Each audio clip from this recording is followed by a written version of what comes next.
Oke, kita mulai saja ya. Are you ready? Oke, Pak. Hello, ready ya. Oke, Terus, Bismillahirrahmanirrahim. Assalamualaikum warahmatullahi wabarakatuh. Waalaikumsalam warahmatullahi Waalaikumsalam. wabarakatuh. Oke, sehat semua ya. Insya Allah. Alhamdulillah. Oke, Alhamdulillah ala kulli hal wassalatu wassalam ala Rasulillah Muhammad sallallahu alaihi wasallam. Jazakumullah khairan kasiron bihudurikum fi hadal waqti fi hadal fas. Awalan hayanah tati hadal majlis bi qiraati basmalah. Bismillahirrahmanirrahim. Oke, siang hari ini kita akan mereview kembali ya wawasan kita tentang relasi Islam dan sains, Al-Quran dan teks. Nanti diawali presentasi mahasiswa, ya, kemudian sesi diskusi, ya sekitar 3 sampai 6 pertanyaan, ya. Enough ya. Saya kira itu. Silakan pada yang bertugas untuk menyampaikan risalahnya pada siang hari ini.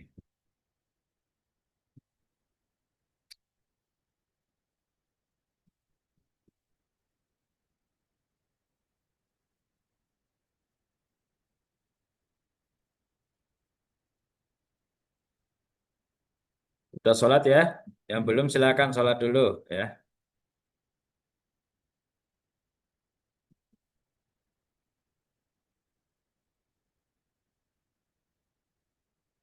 Kelompok berapa ini? Miss Trinur, Nisa Isnaini, ya. Sasa Alexa, Sasa Alexa, Laser, wah Laser Galiardo, punya laser ya? Enggak, Pak. Enggak. Ya. Miss Sekar ya, Sekar Rahma. Mana nih yang kelompok presentasi? Belum hadir.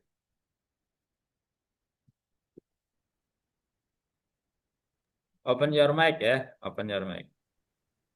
Ini di saya ada orang 1, 2, 4, 3, 5 Pak totalnya. Ya udah dimulai toh. Bil, siapa sih ngarep Bil? Dewek.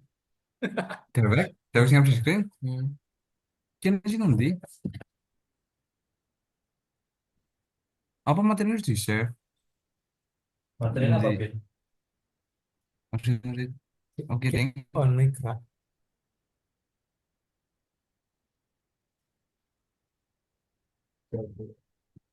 Pilih Twitter gitu. Oh.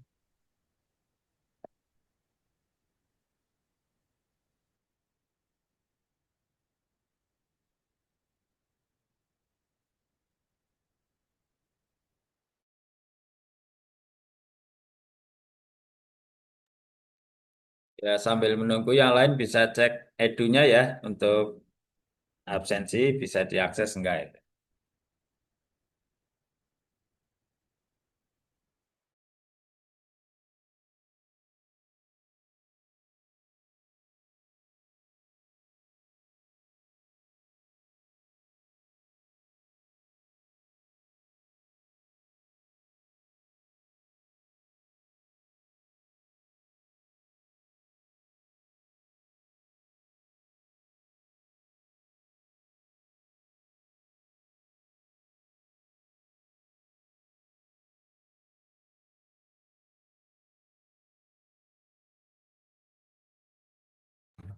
Nah, wis Oke, Bang. Saya mulai.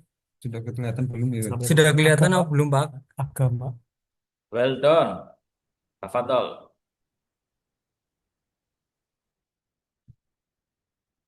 Oke, saya mulai. Assalamualaikum warahmatullahi wabarakatuh.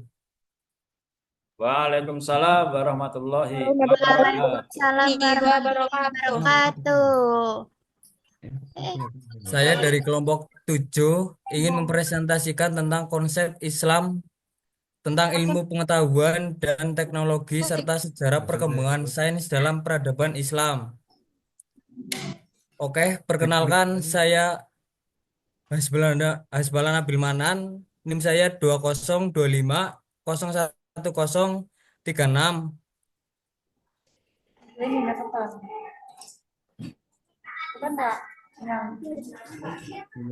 Terus yang lain?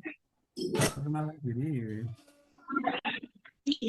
Ya, perkenalkan nama saya Alwatina Nabila dengan NIM 2025 011039. Saya sudah di Freelance 0425 01 Perkenalkan nama saya Vika Anissa, NIM 2025 01 024. Perkenalkan, nama saya Putri Isneneng Asaro dengan NIM 2025 0151.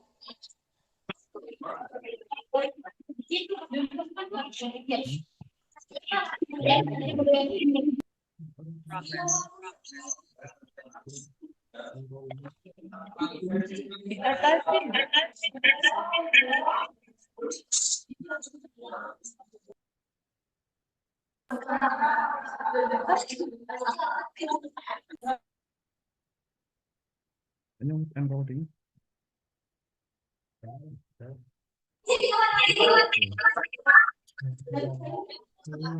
Konsep Islam memandang ilmu, pengetahuan, dan teknologi.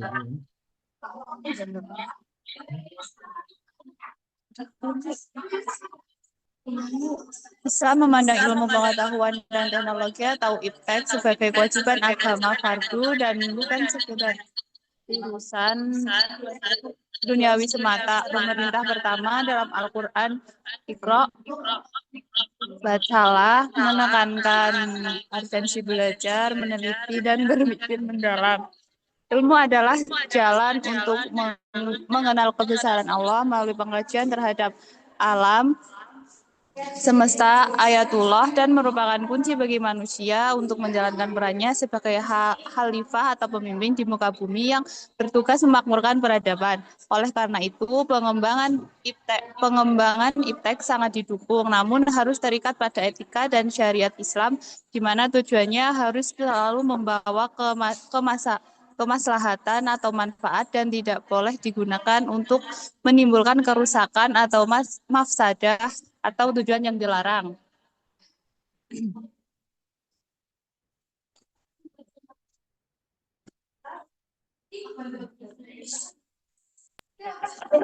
Dalil Islam memandang ilmu pengetahuan dan teknologi. Ada pada surat Al-Alaq ayat 1-5. Bismillahirrahmanirrahim. Iqra bismi rabbika ladzi khalaq. Khalaqal insana min 'alaq. Iqra wa rabbuka akram. Alladzi 'allama bil qalam. 'Allamal insana ma lam ya'lam. Artinya, bacalah dengan menyebut nama Tuhanmu yang menciptakan.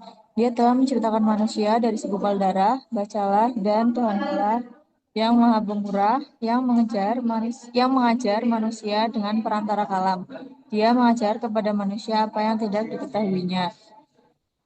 Dalam surat Al-Alaq ini mengandung pengertian bahwa untuk memahami segala macam ilmu pengetahuan, seseorang harus pandai dalam membaca.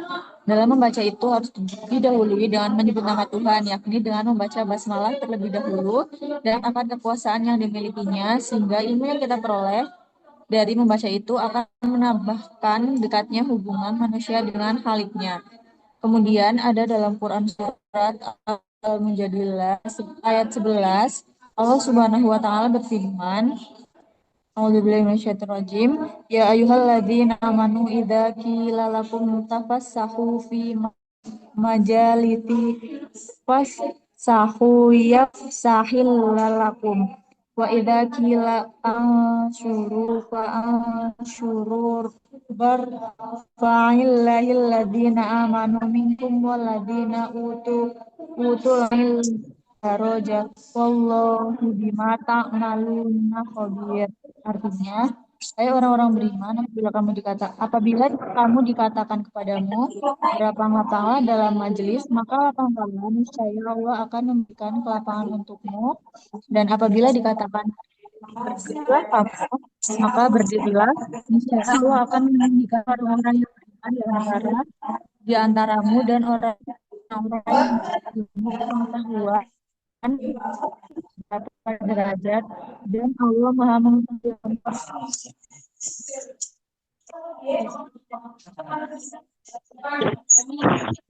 Sejarah perkembangan sains dalam peradaban Islam. Keemasan sains 12 Masehi. Perkembangan sains dalam peradaban Islam mencapai puncaknya selama periode yang dikenal sebagai zaman keemasan Islam, terutama di bawah kekhalifahan Abbasiyah di Baghdad dan kekhalifahan Umayyah di Al-Andalus, Spanyol Islam. 1.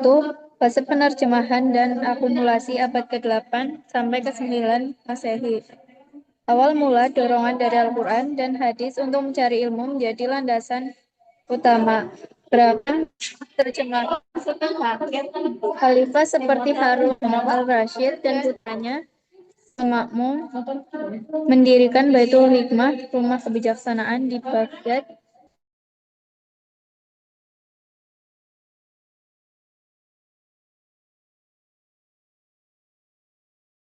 terutama dalam bidang filsafat, matematika, astronomi, dan kedokteran ke dalam bahasa Arab.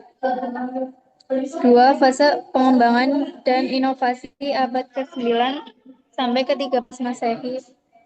Setelah mengasimilasi ilmu pengetahuan kuno, para ilmuwan Muslim tidak hanya menyalin tetapi juga mengembangkan dan menyempurnakan ilmu-ilmu tersebut dengan menambahkan metode eksperimental dan observasi. Para ilmuwan Muslim kemudian berinovasi menciptakan disiplin baru seperti aljabar atau al-Khwarizmi dan optik modern Ibnu al-Haytham, serta memperkenalkan metode eksperimental dalam kedokteran Ibnu Sina dan kimia Jabir bin Hayyan. 3. Penurunan mulai abad ke-13 Masehi.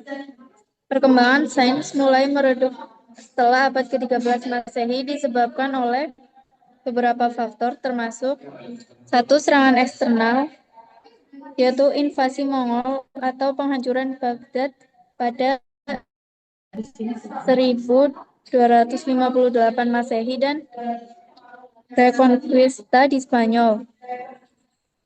2. Perubahan internal, yaitu pergeseran fokus dari ilmu-ilmu rasional atau ulum akliyah ke ilmu agama ulum nakliyah di beberapa institusi pendidikan.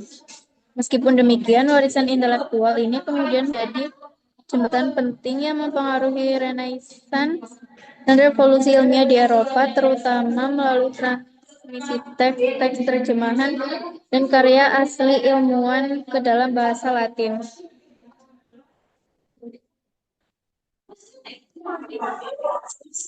Hubungan antara penciptaan alam dan tugas manusia sebagai khalifah dan pengembangan iptek dalam Islam. Penciptaan alam sementara adalah objek kajian yang penuh dengan hukum-hukum Allah, sunatullah, mendorong manusia untuk menuntut ilmu pengetahuan agar dapat memahaminya. Manusia memiliki tugas suci sebagai khalifah, pemimpin di bumi, yang mewajibkannya untuk mengelola, memakmurkan, dan memelihara alam tersebut.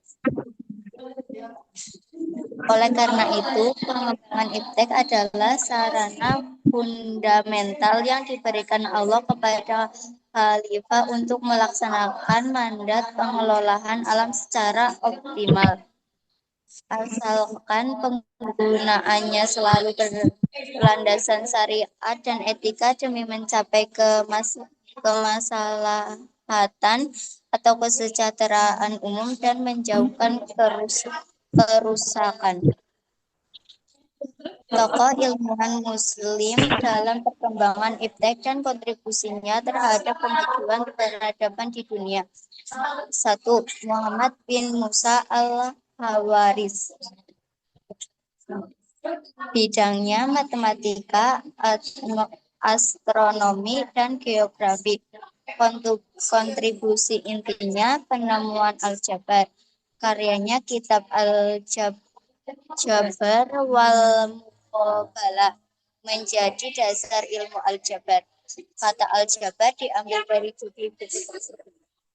Algoritma, istilah algoritma atau dasar programan komputer berasal dari nama algorismi, angka 0 dan desimal, memperkenalkan dan mempopulerkan penggunaan sistem bilangan Hindu-Arab atau termasuk angka 0 ke dunia barat.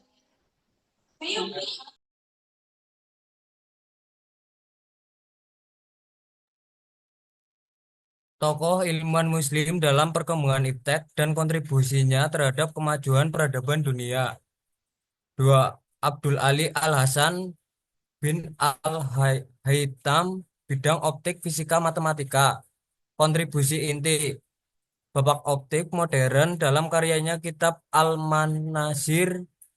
Ia membuktikan bahwa mata menerima cahaya dari objek, bukan memancarkan sinar. Teori yang dominan pada masa Yunani kuno. Metode ilmiah mengembangkan dan menekankan penggunaan metode eksperimental yang ketat dalam sains, yang menjadi fondasi metode ilmiah modern. Kamera Obscura menciptakan prototipe awal kamera melalui eksperimen dengan lubang kecil dan ruangan gelap.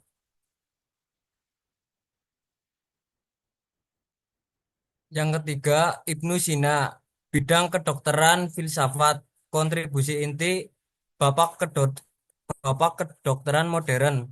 Penulisan Al-Qanun fi At-Tib, ensiklopedia medis kompresif yang menjadikan buku teks standar di Universitas Eropa hingga abad ke-17. Prinsip karantina menemukan dan mengembangkan praktik karantina untuk membatasi penyebaran penyakit menular, anatomi dan fisiologi, deskripsi rinci tentang berbagai penyakit termasuk meningitis dan katarak, serta kontribusi penting pada anatomi mata.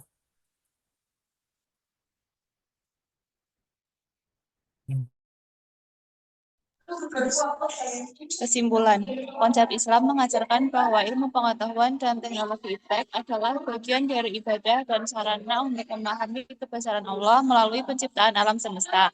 Sejarah telah membuktikan bahwa peradaban Islam pada masa keemasannya menjadi jembatan penting yang tidak hanya melestarikan ilmu pengetahuan kuno, tetapi juga mengembangkannya secara revolusioner, terutama melalui penekanan pada metode eksperimental. Kontribusi dari ilmuwan seperti Al-Khawarizmi, Ibnu Sina, dan Ibnu Al-Haytham telah meletakkan fondasi yang tak tergantikan bagi ilmu modern, mulai dari aljabar hingga kedokteran.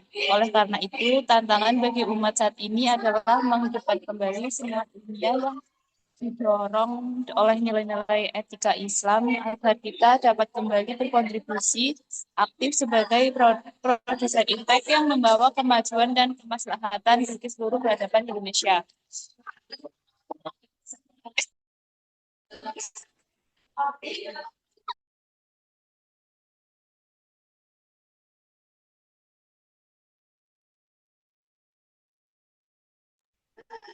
Oke, sudah semuanya teman-teman, tinggal sesi pertanyaan.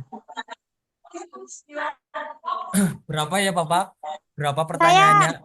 Saya Silakan, berapa Saya, aja boleh. Saya mau tanya Sela. Ya minimal 3, maksimalnya monggo. Minimal 3 ya. Sela mau tanya. Tapi ini banyak nih. 1, 2, 3, 4, 5, 6, 7, 8, 9, 10. Nah, 5 saja. Yang ya datang monggo, terserah. Yang ilmu Saya. ilmu. Tuh, Mbak Reksa paling basic tadi tuh. Pilih-pilih dengan jawaban itu. Ya, yang pertama Mas Putra.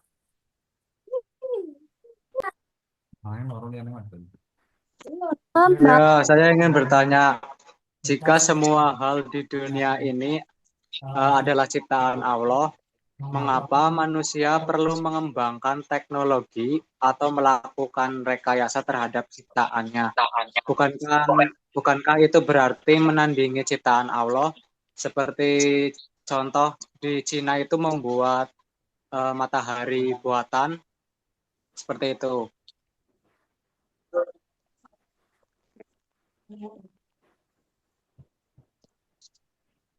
Tunjuk maning deh. Tunjuk maning deh. Nyong nyong. Ya tinggal yang lain yang nunjuk. Saya udah. Nanti Aku dong. dikira Please. curang. Knock knock. Pilih aku knock. Knock. Ladies, Aku, ladies. aku. Saya.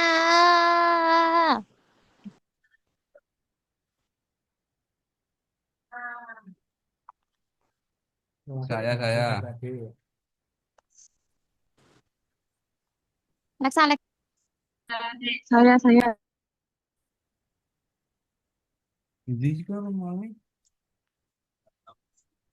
Yang lain yang nunjuk. Nanti kalau saya dikira curang apa bagaimana.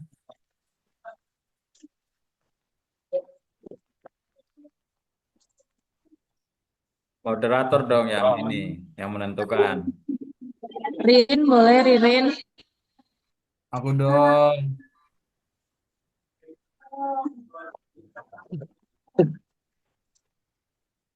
Oke, aku. Jadi pertanyaan saya itu, apa saja faktor-faktor kunci yang mendorong perkembangan sains dan teknologi pada masa keemasan Islam?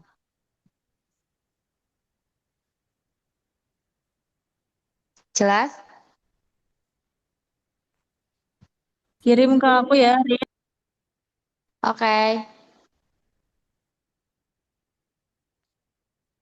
Ya satu lagi.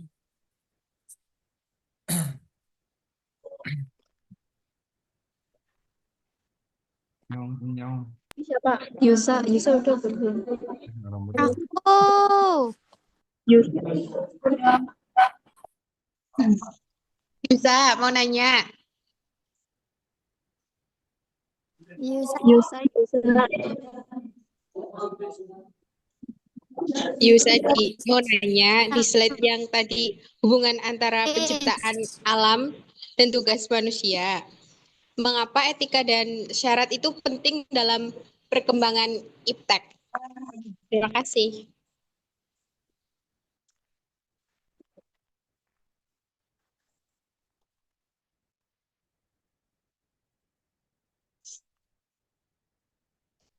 Sel, kamu sakit ya, Sel? Oke, baik. Sudah 3 ya pertanyaannya. Sudah 3 apa belum teman-teman? Sudah. Lima. Lagi dong. Lagi. Laser. Ya oke, saya akan menjawab pertanyaan dari Mas Putra. Jika semua hal di dunia ini adalah ciptaan Allah, mengapa perlu pengembangan teknologi atau melakukan rekayasa terhadap ciptaannya? Bukanlah itu berarti menandingi ciptaan Allah, itu pertanyaannya.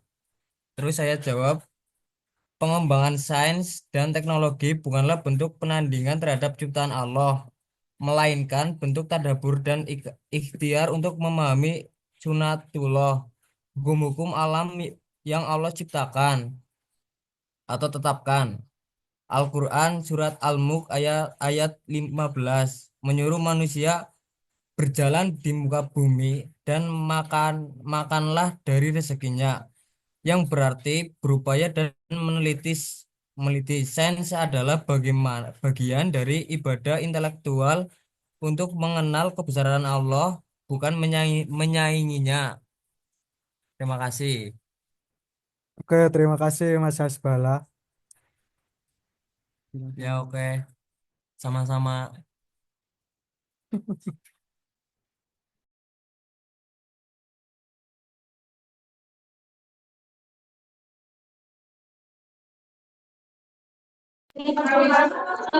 Izin menjawab pertanyaan tadi dari Ririn. Pertanyaannya, apa saja faktor kunci yang mendorong perkembangan sains dan iptek, perkembangan sains dan teknologi pada masa keemasan Islam? Menurut kelompok kami ada beberapa faktor-faktor kunci perkembangan sains dan teknologi. Yang pertama, dorongan agama dan etos keilmuan. Di dalamnya termasuk perintah mencari ilmu dan rasionalitas dan eksperimen. Yang kedua, kemudian yaitu dukungan politik dan finansial pemerintah. Yang dimaksud di situ ada stabilitas pemerintahan, pendanaan ilmiah, dan pembangunan institusi. Kemudian faktor yang selanjutnya ada gerakan penerjemah dan pelestarian, yang di dalamnya berisi gerakan penerjemah atau translasi, kemudian bahasa Arab sebagai sains, dan peran perpustakaan. Apa sudah cukup? Oke, terima kasih.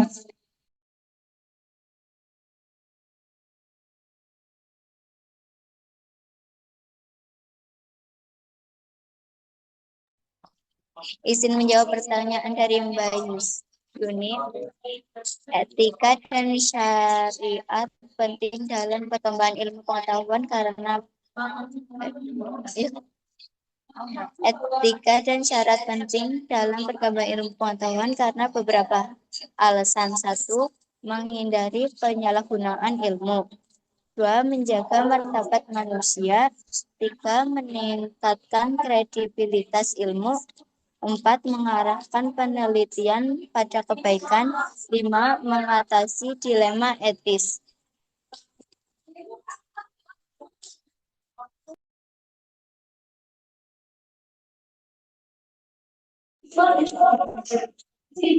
Sudah terjawab semua ya, 3 pertanyaan. Masih ada kuota pertanyaan berapa lagi, Bapak? 3 sampai 6 boleh. 3 sampai 6 pertanyaan. Alexa. Baik,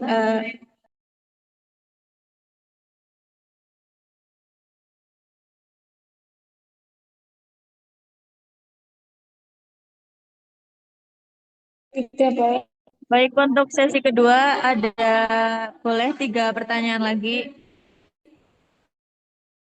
Aku. Saya. Iki background kali sih.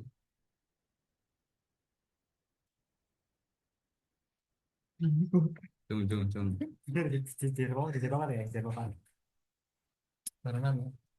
Awas ya udah nek anak. Dewi. Dewi. Baik, izin bertanya. Dalam upaya memperkuat pengalaman ajaran Islam melalui teknologi modern, batas etis yang perlu dijaga agar inovasi tidak bertentangan dengan prinsip syariah dan adab Islam. Ya, baik. Pengen apa ini, Bol?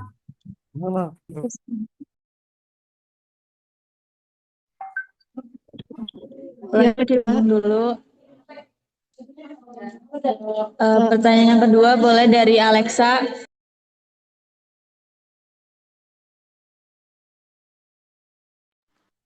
Bentar.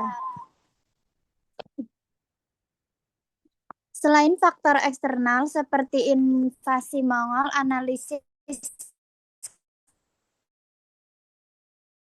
faktor-faktor internal yang mungkin berkontribusi terhadap apakah pergeseran prioritas intelektual atau perubahan sosial politik berperan di dalamnya? Iya. Apa tadi? Maaf, beras. Aku kirim aja ya. Oke.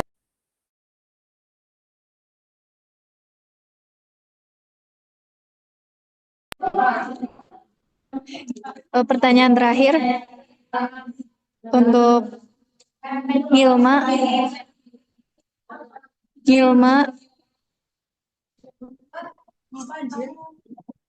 Aku apa, Bil? Assalamualaikum. Iya, Gilma. Oke, izin bertanya. Bentar, Bil. Bagaimana ilmu pengetahuan dan teknologi dapat diterapkan dalam kehidupan sehari-hari menurut Islam?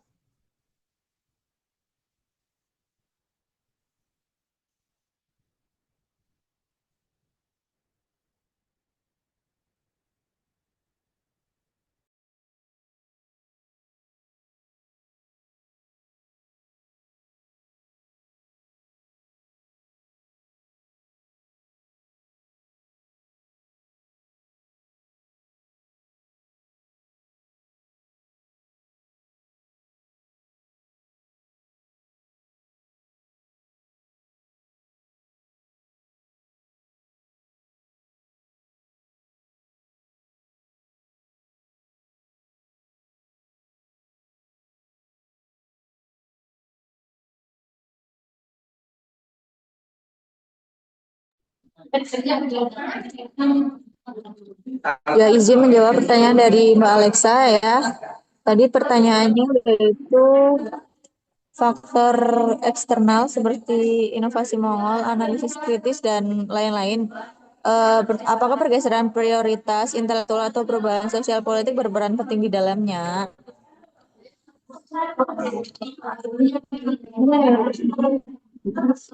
Faktor internal utama yang berkontribusi terhadap penurunan laju inovasi dan penelitian ilmiah dapat dikelompokkan jadi sebagai berikut. Yang pertama itu pergeseran prioritas intelektual. Faktor ini sering dianggap sebagai pendorong internal terbesar yang mengubah fokus pendanaan dan pengajaran. Yang isinya yaitu didominasi oleh ilmu agama nakli atas ilmu rasional, yaitu akli. Kemudian ada konsolidasi kurikulum, kemudian kritik terhadap filsafat dan ilmu rasional. Kemudian ada juga penghargaan terhadap taklid atau kepatuhan daripada ijtihad, pemikiran independen. Yang kedua ada perubahan sosial politik internal. Stabilitas politik yang menjadi ciri khas masa keemasan mulai terkikis mempengaruhi dukungan terhadap sains. Yang pertama, penyusutan dukungan patronase, infrastruktur yang terabaikan, dan juga otoritarianisme dan sentralisasi kekuatan. Yang ketiga ada faktor ekonomi struktural yang berisi krisis ekonomi regional, penggunaan teknologi yang tak terhenti. Secara ringkasnya itu pergerakan prioritas intelektual dari akli ke nakli yang disertai dengan penurunan dukungan patronase itu akibat dari perubahan sosial politik merupakan faktor internal utama yang secara perlahan namun pasti menghambat semangat inovasi dan penelitian ilmiah di dunia dalam Islam setelah abad ke-13 yang pada gilirannya berkontribusi terhadap stagnasi.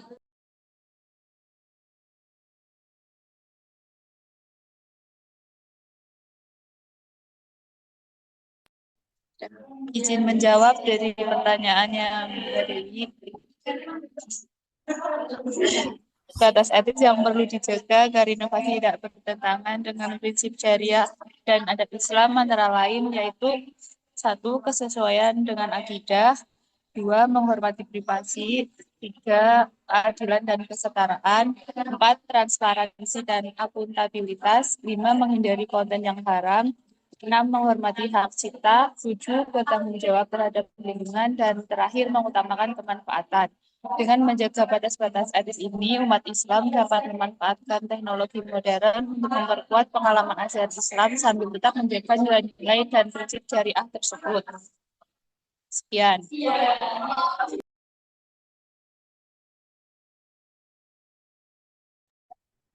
Ya, baik. Terima kasih ya, Mbak Tika.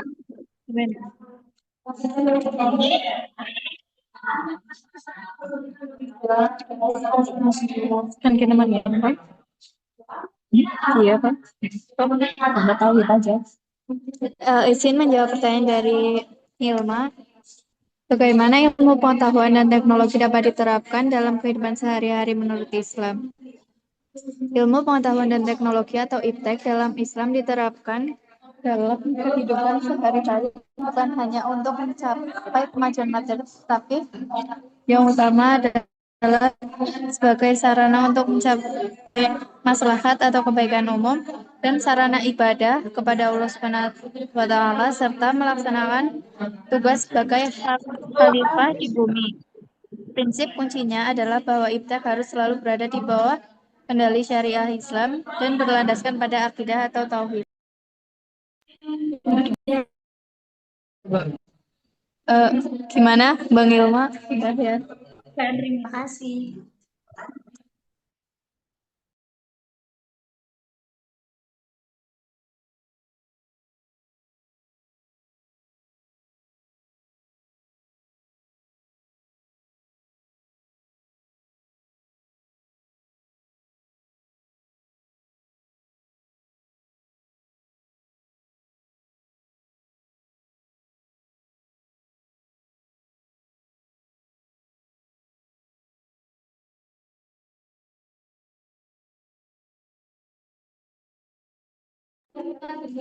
Baik, sekian presentasi dari kelompok 7.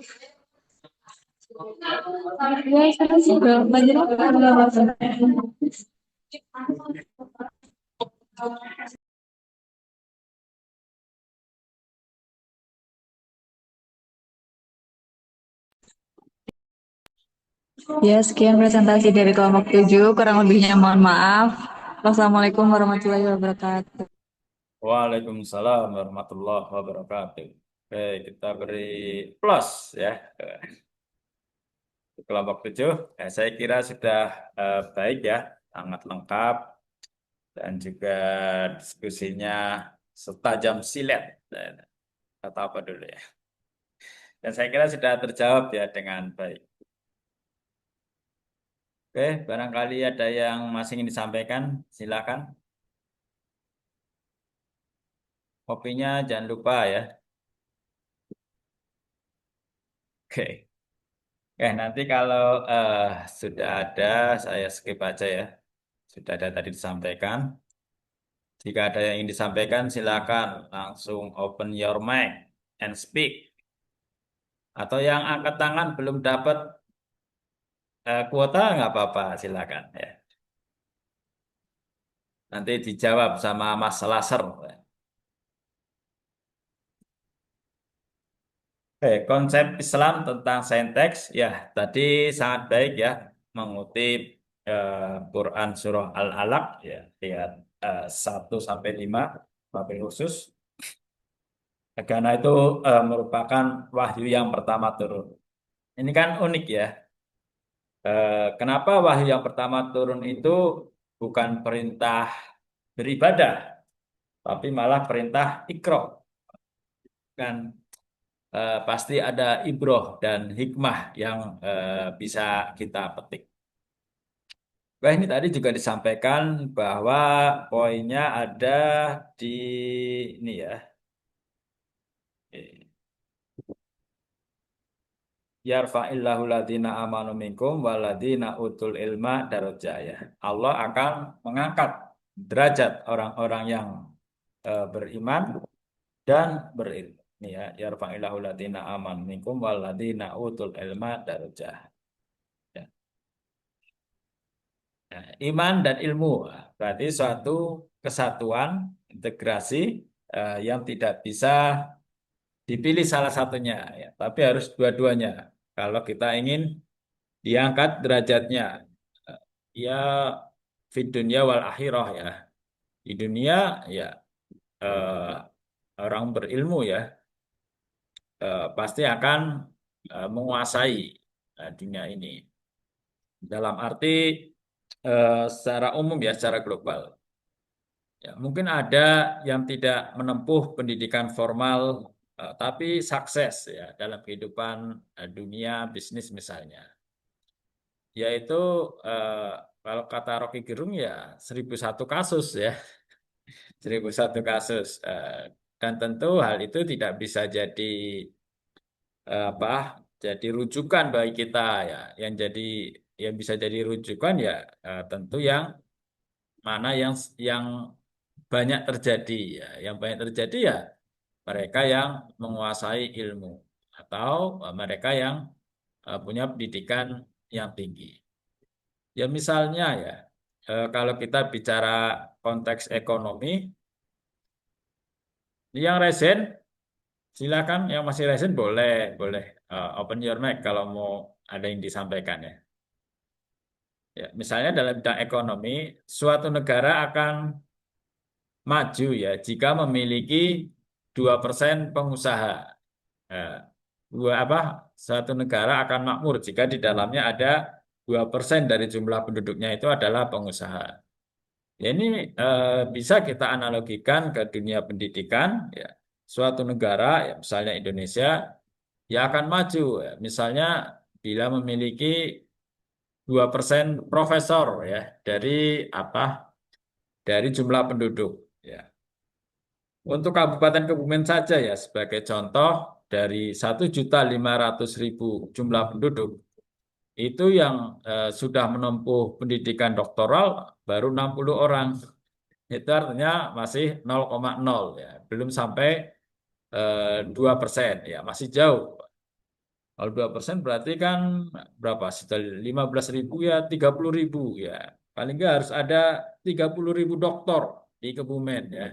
Kalau ingin maju melesat ya seperti itu. Ini saya doakan mudah-mudahan ini eh, dari D3 nanti ke S1, NOS, S2 sampai S3 ya.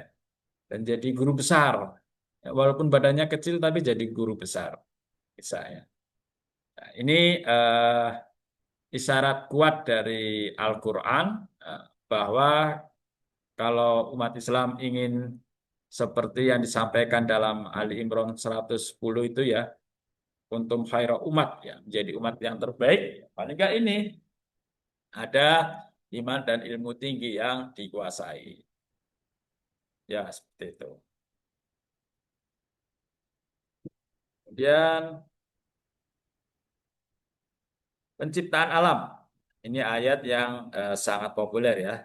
Inna fi khalqis samawati wal ard. Ya, sesungguhnya dalam penciptaan langit dan bumi, wahtilafil laili wan nahar, dan apa? Bergantinya malam dan siang, silih bergantinya siang, malam dan siang, ya betul. La ayatil liulil albab. Itu semua adalah petunjuk bagi orang-orang yang berakal ya. Ulul albab, nah, itu orang yang berakal. Siapa itu ulul albab? Ini diterangkan di 191 ya. Yaitu alladzina yadhkurunallah. Ulul albab itu orang yang selalu ingat kepada Allah. Karena ingat kepada Allah tentu akan menjadi orang yang semakin hati-hati ya, hati-hati dalam berbicara, ya, hati-hati dalam berbuat. Ya, kalau dulu ya sekarang juga masih ya, mulutmu harimaumu. Ya, sekarang bisa jadi ya, jarimu harimaumu. Ya, artinya hati-hati jari kita untuk membuat apa, mengetik apa ya. Dia mau wakungudan wa ala junubi. Orang yang selalu ingat kepada Allah baik dalam keadaan berdiri, duduk maupun berbaring. Itu ulul albab. Nah, zikrullah. Nah, zikrullah itu ingat kepada Allah. Ya. Kalau dengan lisan ya apa tasbih, tahmid, takbir. Nah, kalau bilhal ya dengan perbuatan. Perbuatan amal soleh itu ya artinya dia zikrullah bilhal ya, ingat kepada Allah dilakukan dengan perbuatan. Tidak cukup dengan lisan ya, tidak cukup dengan zikir bil lisan. Wa yatafakkaruna fi khalqis samawati wal ard. Juga memikirkan penciptaan langit dan bumi ya. Itu ayat-ayat kauniyah ya, langit dan bumi. Ayat-ayat kauniyah ada dalam Al-Qur'an. Ya, tadi ada pertanyaan menarik, kenapa Allah Sang Maha Pencipta? Ya, justru manusia diberi kesempatan untuk mengembangkan apa ya semesta ini. Ya karena manusia diberi kesempatan untuk eh, beramal ya, beramal soleh ya. Dengan kita mengembangkan teknologi, ya, misalnya sekarang dengan adanya aplikasi waktu sholat, ya, ada Quran di dalamnya, ada arah kiblat, ada macam-macam. Kita kan sangat dimudahkan. Untuk tahu sholat, kita nggak harus keluar rumah melihat sengerenge, sinar, bayangannya. Ya. Sekarang ya setiap hari kita bahkan lebih mudah ya karena dengan astronomi ini lebih mudah mengatur. Misalnya hari ini asar sekitar jam 3 kurang kan kita bisa mengatur waktu kita ya persiapan dan itu lebih lebih akurat ya karena jelas ini tadi wahtilafil laili wan nahar ya itu sudah ada ukurannya. Di samping ingat kepada Allah juga memikirkan ciptaannya juga berdoa Robbana ma khalaqta hadza batila. Wahai Tuhanku, tidak ada sesuatu pun yang sia-sia yang Engkau ciptakan. Subhana fakina ada benar. Maha suci Engkau, maka jauhkanlah kami dari siksa api neraka. Oke, any question guys? Sampai sini. Kemudian Al-Hujurat ayat 13. Ya. Di sini Al-Quran mengatakan, Ya ayuhan nas, wahai manusia, inna khalaqnakum min dakari wa unsa. Sesungguhnya kami telah menciptakan kamu yang terdiri dari laki-laki dan perempuan. Wa ja'alnakum syu'uban wa qabail lita'arafu. Ya, ini kuncinya di sini ya. Wa ja'alnakum syu'uban wa qabail lita'arafu. Ya, terjemah tekstualnya memang ya, kita semua dijadikan berbangsa-bangsa dan bersuku-suku. Lita'aruf, agar saling mengenal. Ini bisa kita analogikan ya di sini. Berbangsa-bangsa dan bersuku-suku dapat dianalogikan dengan bermacam-macam disiplin ilmu. Artinya apa? Bahwa masing-masing disiplin ilmu itu harus saling mengenal ya, saling terintegrasi, terkoneksi ya. Atau ada juga bahasa resiprositas. Ilmu keperawatan ya bersentuhan dengan ilmu agama, moral, etika, norma ya. Kalau enggak ya akan jadi perawat yang ugal-ugalan ya. Kalau tidak disertai apa nilai-nilai agama, etika, moral maupun norma. Ya, kalau di dunia pendidikan akademik ada namanya etika keperawatan. Nah, saya agak cepat saja ya.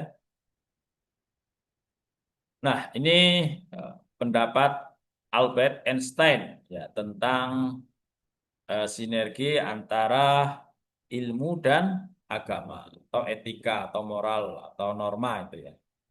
Ya, beliau kita tahu seorang ahli fisika ya, pakar fisika dari Jerman, Albert Einstein. Seorang pencipta teori relativitas, ya, peraih hadiah Nobel tahun 1931.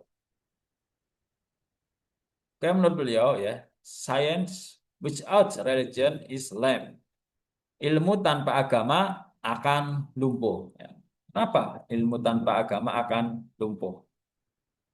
Nah, ibaratnya ilmu yang dikuasai ya oleh orang yang tidak punya agama, etika, moral, ya akan lumpuh ya, tidak akan mendatangkan maslahat.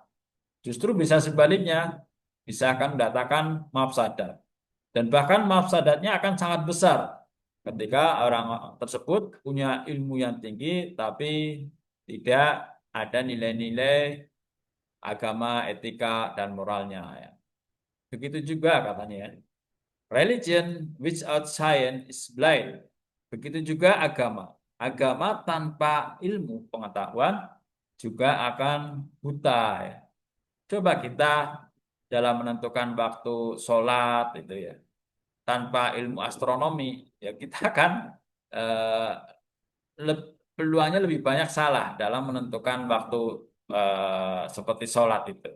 Kalau tanpa ilmu astronomi, yang kemudian dikembangkan ya dalam sebuah aplikasi ya, yang lebih akurat. Kita sekarang sholat ya, tidak harus menunggu azan dikumandangkan. Ya. Kalau memang di aplikasi jam kita sudah masuk, boleh kita sholat ya, jika tidak jamaah ya dalam hal ini. Nah, karena muazin bisa saja telat, itu ya. Ya, termasuk waktu berbuka puasa ya, tidak harus menunggu kumandang azan. Tapi kalau di jam aplikasi kita sudah masuk maghrib, ya silakan berbuka.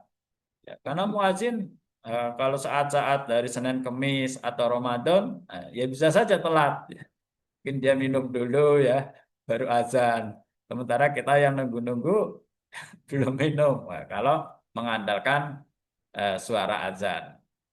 Apalagi kalau pas hujan ya, muazinnya mungkin malas ke masjid. Jadi ya itu yang akan menjadikan kita buta ya ketika agama tidak disandingkan dengan sains. Ya termasuk istihad misalnya dalam bidang kesehatan lah ya, sesuai kepakaran kalian untuk memutuskan hukum terkait kesehatan ya.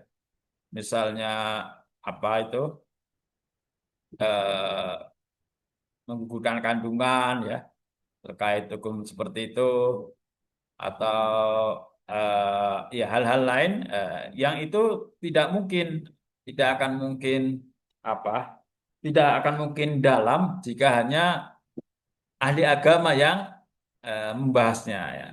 Di sini perlu tadi ta'aruf ya antara ilmu agama dan ilmu kesehatan sehingga bisa memutuskan ya, termasuk misalnya dalam bidang ekonomi manajemen keuangan misalnya ya. Untuk memutuskan bahwa hukum trading kripto atau Bitcoin itu halal atau haram ya tidak bisa hanya seorang ustadz atau ulama. Ulama ini butuh ta'aruf dengan disiplin keilmuan yang lain. Ya seperti pakar ekonomi, ya pakar keuangan, manajemen untuk menentukan apakah ini haram. Haramnya apakah ini eh, lebih banyak menyerupai maisir, perjudian atau tidak. Ya, ya, kalau di Fatwa Muhammadiyah sementara untuk eh, trading itu ya kripto apa Bitcoin itu dianggap diharamkan itu ya.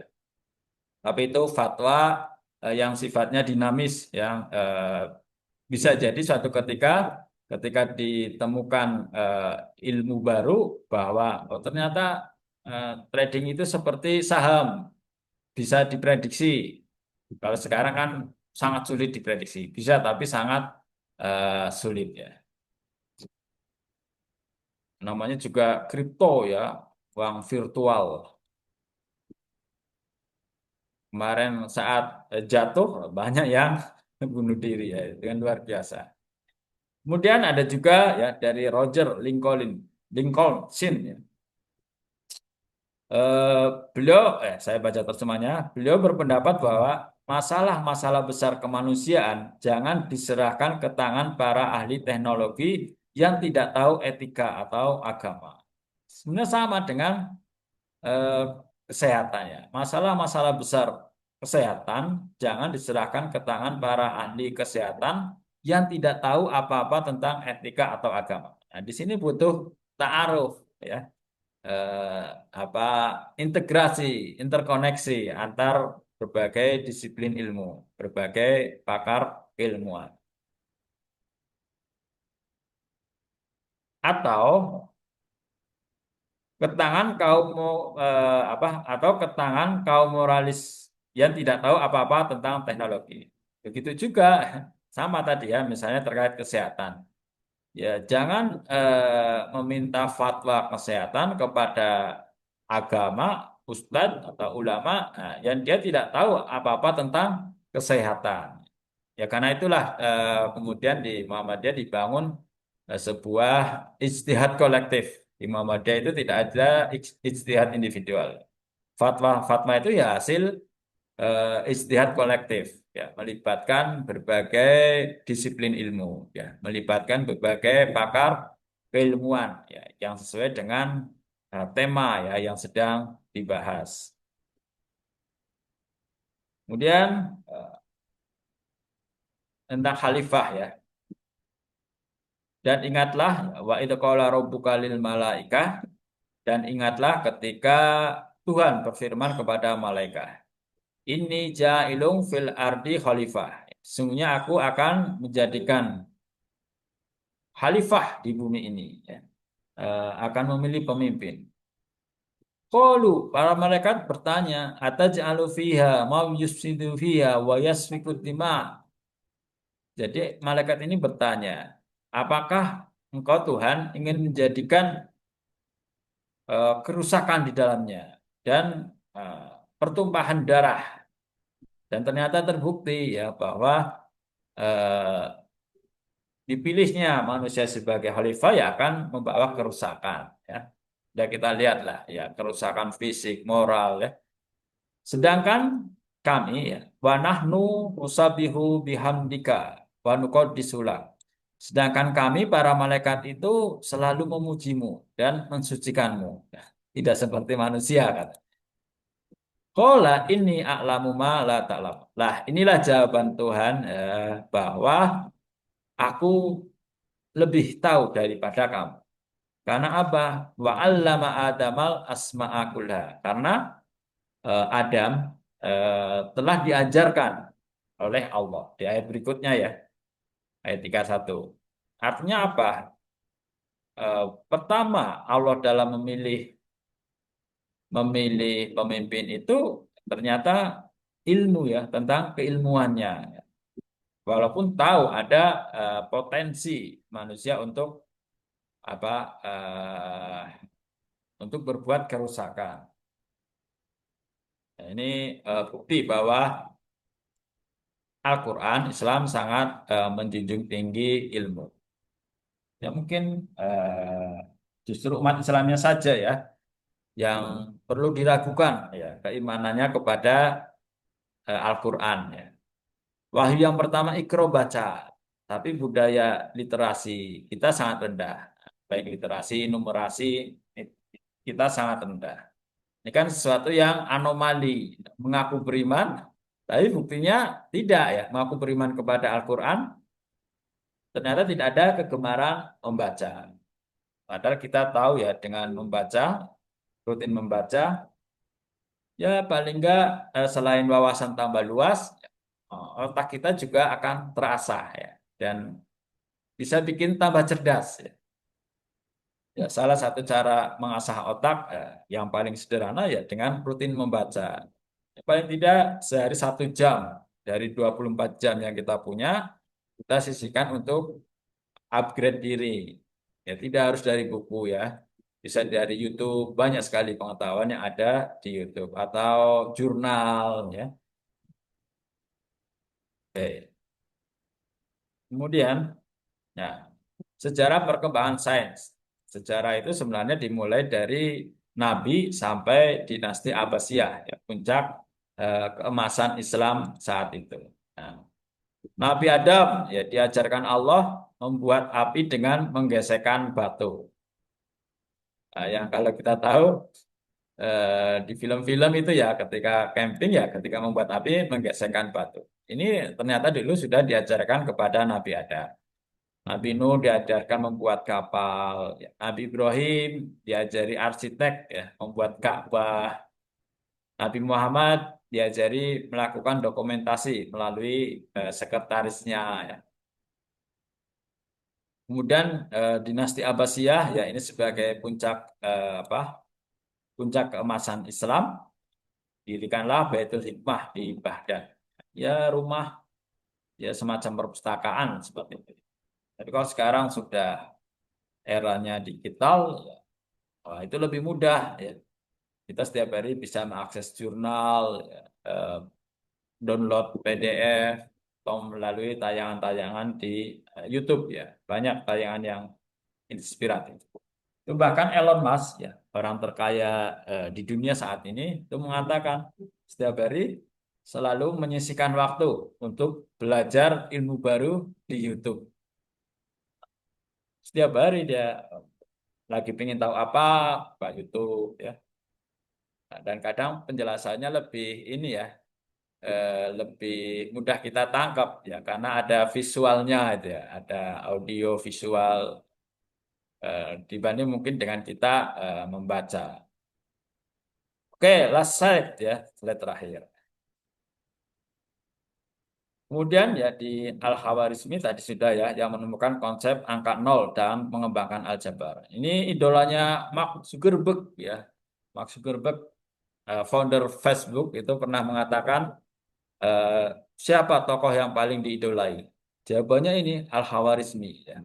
Kata dia, saya tidak mungkin bisa membuat Facebook tanpa ada penemuan aljabar dari Al-Khawarizmi. Orang Islam deh. Mas Gulbek itu orang Yahudi, tapi mengidolakan Al-Khawarizmi, seorang ilmuwan Muslim. Kemudian ya Al-Farabi ya, pada ilmu optik dan musik, musik ya halal musik ya, muamal duniawiyah.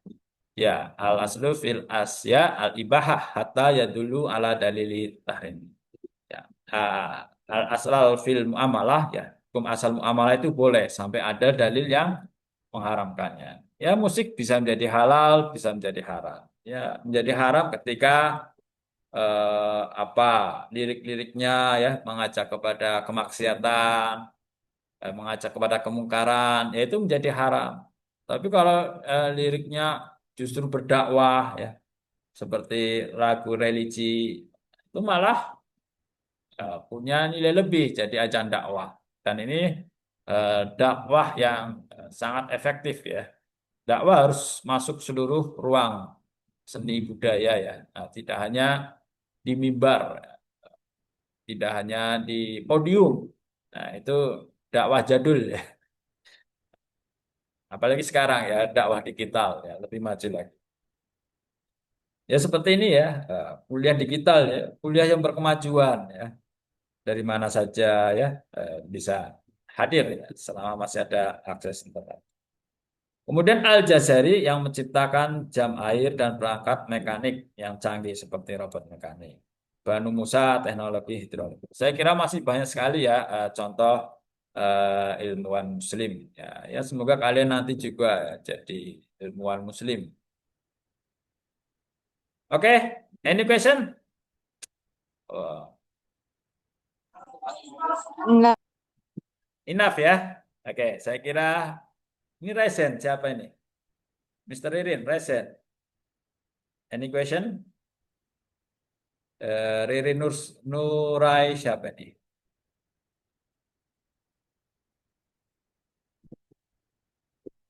Ini raise hand lupa lower hand atau raise hand mau menyampaikan sesuatu ya? Oh, Enggak, Pak, maaf itu yang tadi. oh iya ya nggak apa ya. Saya senang kalau ada yang nggak setuju ya dengan apa yang saya sampaikan. Berarti kan saya tambah ilmu. Oke, saya kira itu. Terima kasih atas kehadirannya, atas presentasinya. Ya, semoga ya, dengan apa yang kita pelajari pada siang hari ini ya semakin apa memberikan giroh semangat kita untuk lebih banyak membaca ya, lebih giat menambah wawasan. Ya, dan itu untuk diri kita sendiri kok ya, bukan untuk orang lain. Oke, haya nakhtatim hadal majlis bi qiraati hamdalah. Alhamdulillah. Alhamdulillahirrahmanirrahim. Oke, assalamualaikum warahmatullahi wabarakatuh. Waalaikumsalam warahmatullahi wabarakatuh. Waalaikumsalam warahmatullahi wabarakatuh. Thank you very much ya.